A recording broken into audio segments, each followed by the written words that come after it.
विश्वामित्र जी का वचन सुनकर नृपश्रेष्ठ दशरथ 2 घड़ी के लिए संज्ञा शून्य से हो गए। फिर सचेत होकर इस प्रकार बोले, महर्षि, मेरा कमल नयन राम अभी पूरे 16 वर्ष का भी नहीं हुआ है। मैं इसमें राक्षसों के साथ युद्ध करने की योग्यता नहीं देखता। यह मेरी अक्षौहिणी सेना है, जिसका मैं पालक और स्वामी भी हूं। इस सेना के साथ मैं स्वयं ही चलकर उन निशाचरों के साथ युद्ध करूंगा। ये मेरे शूरवीर सैनिक, जो अस्त्र विद्या में कुशल और पराक्रमी हैं, राक्षसों के साथ जूझने की योग्यता रखते हैं। अतः इन्हें ही ले जाइए। राम को ले जाना उचित नहीं होगा। मैं स्वयं ही हाथ में धनुष ले युद्ध के मुहाने पर रहकर आपके यज्ञ की रक्षा करूंगा, और जब तक इस शरीर में प्राण रहेंगे तब तक निशाचरों के साथ लड़ता रहूंगा। मेरे द्वारा सुरक्षित होकर आपका नियमानुष्ठान बिना किसी विघ्न बाधा के पूर्ण होगा। अतः मैं ही वहां आपके साथ चलूंगा। आप राम को न ले जाइए। मेरा राम अभी बालक है। इसने अभी तक युद्ध की विद्या ही नहीं सीखी है। यह दूसरे के बलाबल को नहीं जानता है। न तो यह अस्त्र बल से संपन्न है और न युद्ध की कला में निपुण ही। अतः यह राक्षसों से युद्ध करने योग्य नहीं है, क्योंकि राक्षस माया से, छल कपट से युद्ध करते हैं। आपके सिवा राम से वियोग हो जाने पर मैं 2 घड़ी भी जीवित नहीं रह सकता। मुनिश्रेष्ठ, इसलिए आप मेरे राम को न ले जाइए।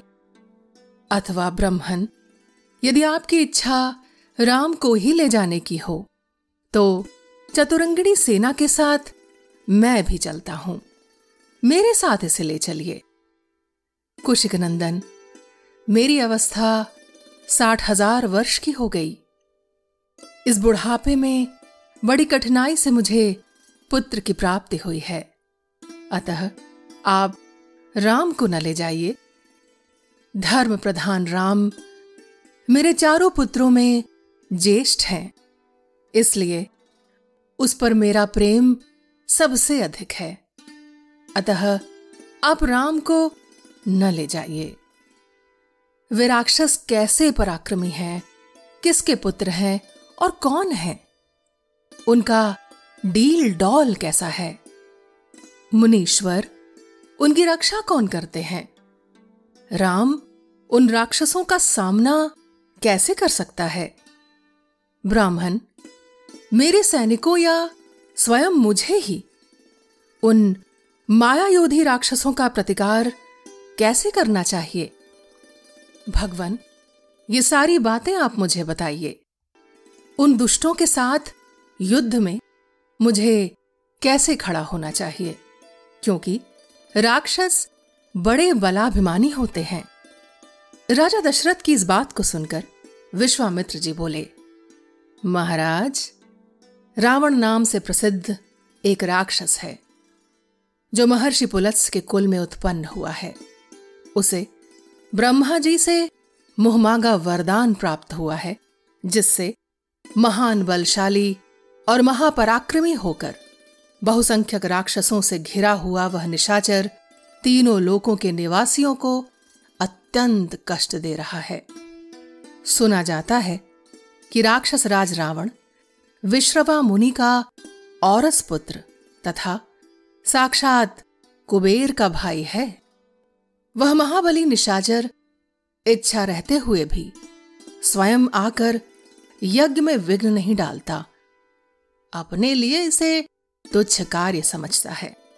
इसीलिए उसकी प्रेरणा से 2 महान बलवान राक्षस मारीच और सुबाहु यज्ञों में विघ्न डाला करते हैं।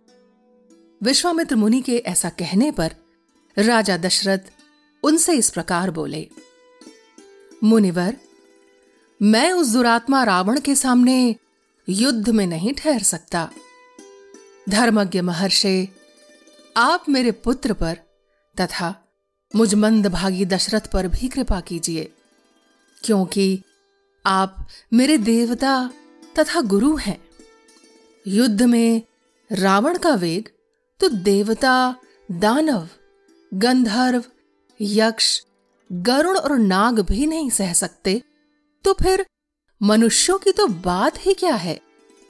मुनिश्रेष्ठ, रावण समरांगण में बलवानों के बल का अपहरण कर लेता है, अतः मैं अपनी सेना और पुत्रों के साथ रहकर भी उससे तथा उसके सैनिकों से युद्ध करने में असमर्थ हूं।